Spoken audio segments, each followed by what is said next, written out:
Hi, it's Stacy with Springs in the Desert.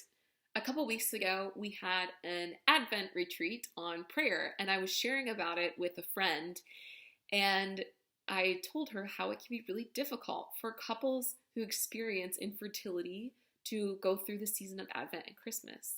And her response was, I didn't know that. Thanks for sharing. But also, why? Why is it so difficult for couples experiencing infertility to enter into the season of Advent? And I was like, well, people don't realize, they don't think about the fact that the season of Advent, it's all about waiting, but it's about waiting for a baby through the pregnancy of Mary. That's a beautiful thing. But for those of us experiencing infertility, it can sort of trigger some of those difficult memories and difficult moments that we've had on our journeys. For some couples, maybe it's a miscarriage, or maybe it's just a reminder of all the negative pregnancy tests that they've taken month after month after month trying to get pregnant.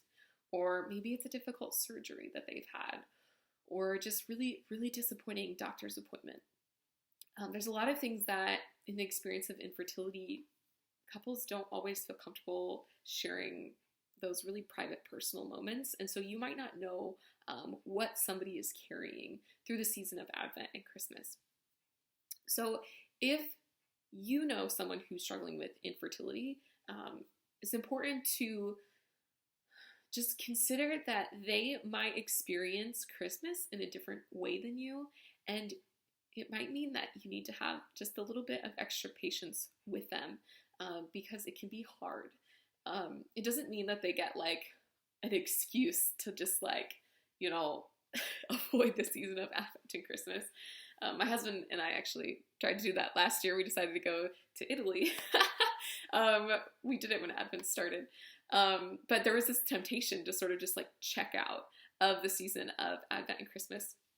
And this year, I think what really helped me was to participate in the Springs in the Desert retreat and to work on prayer in my own life and to focus in on the incarnational reality of Jesus taking on flesh instead of spending any time romanticizing the pregnancy of Mary.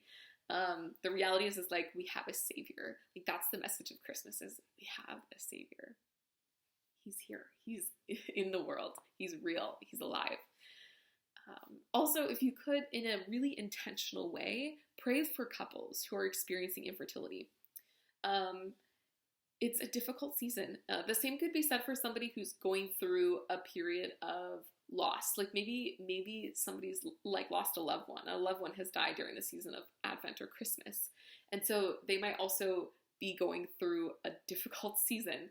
That doesn't mean that God is far from them. It doesn't mean that God's abandoned them. What it means is just a difficult season, and that's okay. And so just pray that Jesus breaks through into their hearts and makes his presence known to him during Advent and Christmas, and don't expect them to get the same warm and fuzzy feelings that you might get going through this season. If you'd like more about our infertility ministry, you can check out springsinthedesert.org, check out our YouTube channel, check out our podcast, check out our Facebook page or Instagram page. And on behalf of the Springs in the Desert team, God bless.